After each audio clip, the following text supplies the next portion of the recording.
Assalamualaikum warahmatullahi wabarakatuh. Di kesempatan kali ini, kuliah entrepreneur, materi untuk pembahasan kita hari ini terkait bagaimana menyusun sebuah perancangan anggaran untuk usaha yang akan kita bangun. Sebelum kita masuk ke bagaimana kita mengetahui teknik usaha yang akan kita bangun, di pertemuan awal yang namanya kita seorang entrepreneurship atau membangun sebuah tempat usaha baru, sudah bisa dipastikan faktor utama yang sudah tadi saya sebutkan adalah faktor modal. Nah, untuk mencari pinjaman modal, gimana nih kita harus mencari peminjaman modal itu, mencarinya di mana atau mendapatkan modal yang kita butuhkan itu didapatkannya dari mana. Nah, ada beberapa syarat untuk mencari peminjaman modal yang kita butuhkan. Nah, jadi yang pertama jelas karena kita ingin membangun sebuah tempat usaha, pasti kita harus memiliki izin usaha yang akan kita bangun. Nah, tidak membuat sebuah izin mendirikan sebuah usaha itu sangat penting karena ini berkaitan dengan hukum dari bagaimana prosedur atau bagaimana tata cara kita membangun sebuah usaha. Jelas yang pertama kita harus membutuhkan sebuah izin mendirikan usaha. Nah, setelah kita memiliki surat izin untuk mendirikan usaha, kita harus melengkapi data-data. Nah, izin usaha sudah kita dapatkan. Nah, berkas-berkas yang kita butuhkan untuk melakukan peminjaman modal. Nah, berkas-berkas yang pertama yang kita butuhkan adalah KTP. Nah, jelas yang namanya seorang pengusaha pasti sudah memiliki KTP ya, untuk yang berusia 17 tahun di negara kita sudah otomatis mendapatkan sebuah kartu tanda penduduk. Nah, setelah kita memiliki berkas KTP, berkas yang selanjutnya yang kita butuhkan adalah kartu keluarga. Nah, kartu keluarga ini diperuntukkan untuk mereka yang memang sudah menikah.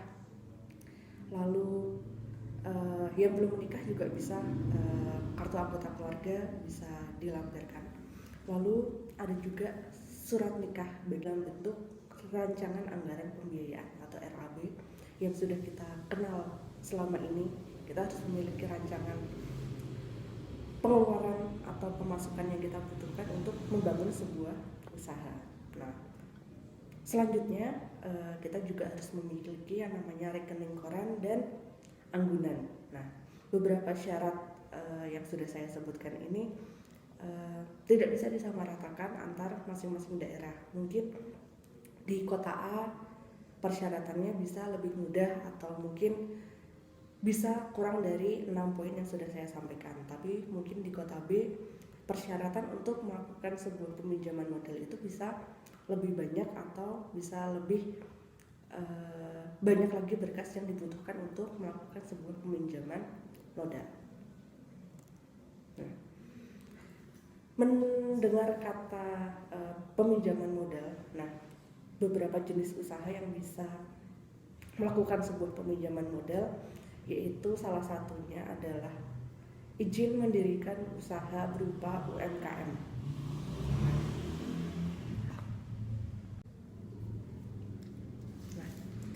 Setelah kita tahu syarat-syarat yang kita butuhkan untuk mendirikan sebuah usaha atau persyaratan untuk melakukan sebuah peminjaman modal kepada sang pemilik modal sudah kita penuhi semua. Nah, kita akan bahas beberapa sektor atau beberapa lembaga yang bisa mengajukan sebuah peminjaman modal. Nah, salah satu usaha yang bisa melakukan sebuah peminjaman modal adalah usaha UMKM. UMKM itu merupakan singkatan dari usaha mikro kecil menengah.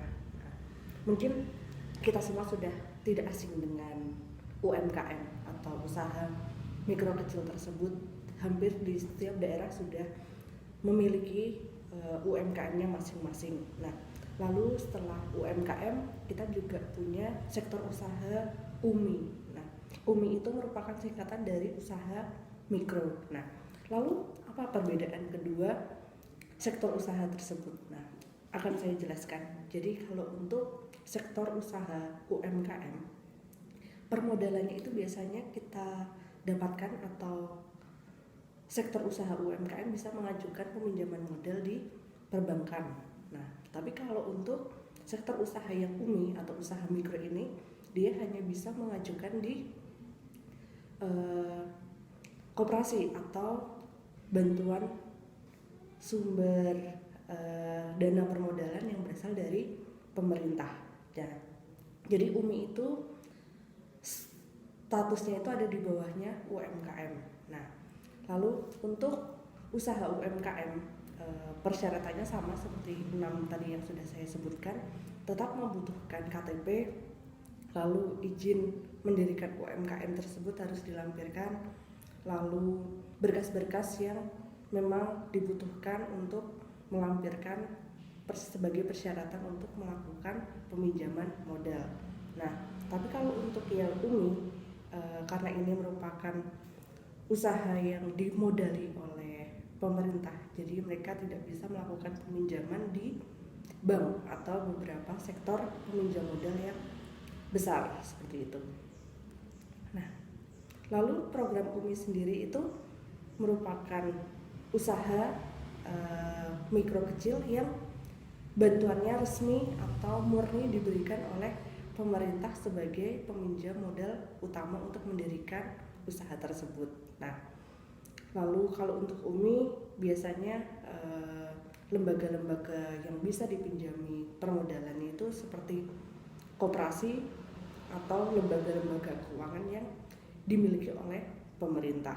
Nah, biasanya untuk lembaga pemerintahan ini memang sudah menyiapkan beberapa anggaran untuk diberikan kepada sektor UMI tersebut ini. Nah, lalu UMI itu menawarkan atau mendapatkan bantuan dari beberapa lembaga.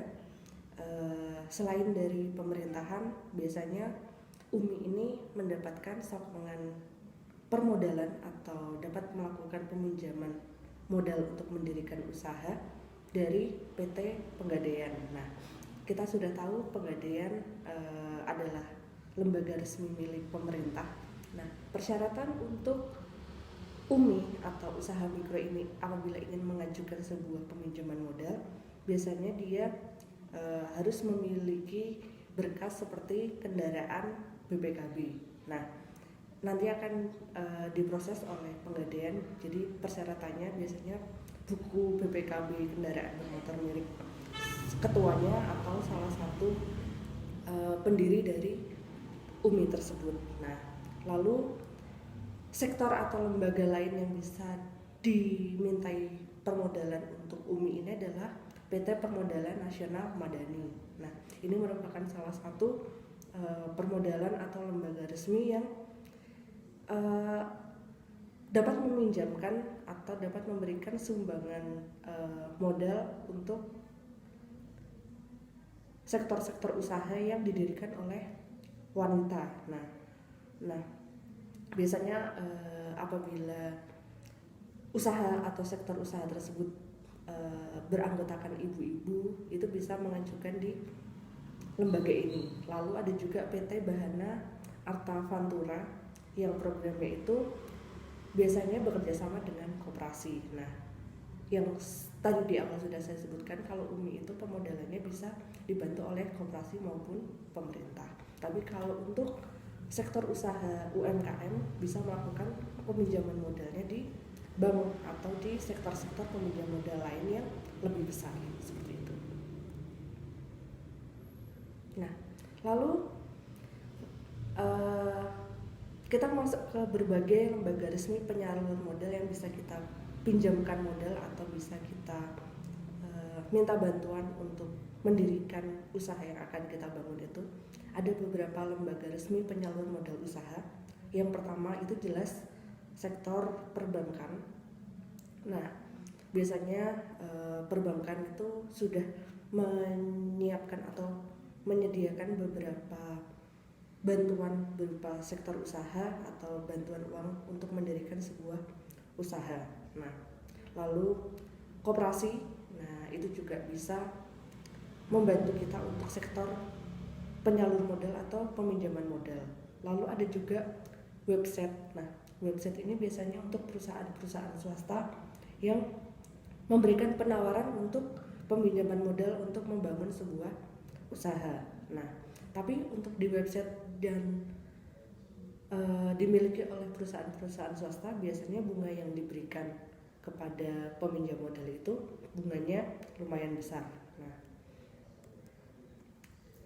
lalu modal usaha melalui entrepreneur partner. Nah, apa itu entrepreneur partner? Akan saya jelaskan definisi dari entrepreneur partner.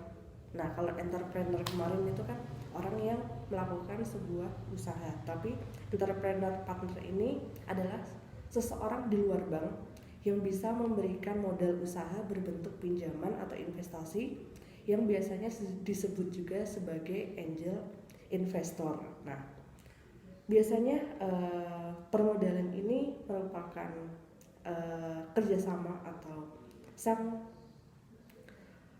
pembangun usaha atau orang yang ingin membangun usaha itu biasanya dia meminjam atau melakukan hubungan untuk menjalin proses peminjaman dengan investasi lain.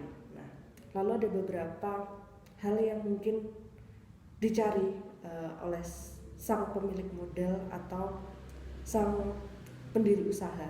Nah, melalui beberapa partner. Nah, yang bisa disebut oleh entrepreneur partner itu seperti modal yang berasal dari orang tua, modal yang berasal dari teman, modal yang berasal dari usaha saudara-saudara terdekat kita, itu mereka yang disebut entrepreneur partner. Jadi sumbangan dana yang kita butuhkan untuk mendirikan usaha itu berasal dari orang-orang yang terdekat kita. Nah, lalu ada juga kita bisa mencari investor sumbangan dana itu dari internet. Salah satunya beberapa situs-situs website yang memang menangani atau melayani jasa untuk melakukan sebuah peminjaman modal. Nah, lalu apabila kita pemula mau menjadi seorang entrepreneur, nah kita berpikir apakah apabila ingin mendirikan sebuah usaha kita harus membutuhkan yang namanya modal. Nah, kita akan memulai sebuah usaha tanpa modal. Nah, jika masih ragu atau tidak terlalu yakin, memangnya bisa ya kita membangun sebuah usaha tanpa modal. Nah, biasanya yang ditakutkan oleh seorang entrepreneur apabila meminjam sebuah modal adalah bagaimana mengembalikan uang yang sudah dipinjam itu. Nah, itu merupakan permasalahan semua entrepreneur. Nah, beberapa alternatif usaha yang bisa dilakukan dengan tanpa modal. Nah, usaha-usaha apa saja yang bisa kita lakukan untuk kita dirikan tanpa membutuhkan yang namanya modal. Nah, biasanya usaha-usaha di bidang jasa itu usaha-usaha yang tidak membutuhkan modal. Nah, usaha jasa ini biasanya mengandalkan dari kemampuan yang kita miliki atau potensi yang ada di diri kita itu bisa kita promosikan kepada orang lain. Nah, faktor jasa merupakan salah satu sektor usaha yang bisa kita ciptakan tanpa modal. Lalu ada juga reseller. Nah, reseller ini sudah banyak mungkin ngetrend di beberapa tahun terakhir ini. Mereka melakukan pencarian sumber objek yang akan kita jual atau produk-produk yang akan kita jual itu kita melakukan reseller atau penjualan secara ulang. Nah, itu juga tidak membutuhkan banyak dana atau kita bisa membangun usaha online. Nah, biasanya yang melakukan usaha reseller ini adalah usaha-usaha online. Nah, dia juga bisa membangun sebuah usaha tanpa modal. Lalu kita juga bisa mencari industri-industri lokal yang memiliki atau menjual produk-produk tradisional. Nah, kita bisa menjualnya secara online. Kita tidak perlu memikirkan kira-kira pengeluaran untuk melakukan promosi itu uangnya dari mana. Kita bisa melakukan online yang orang-orang bisa menjual secara gratis. Lalu kita juga bisa membangun sebuah usaha atau bisnis berupa just tip atau jasa penitipan. Biasanya tren ini banyak dilakukan oleh masyarakat perkotaan yang sedang pergi ke suatu daerah dan dia memberikan penawaran untuk menerima jasa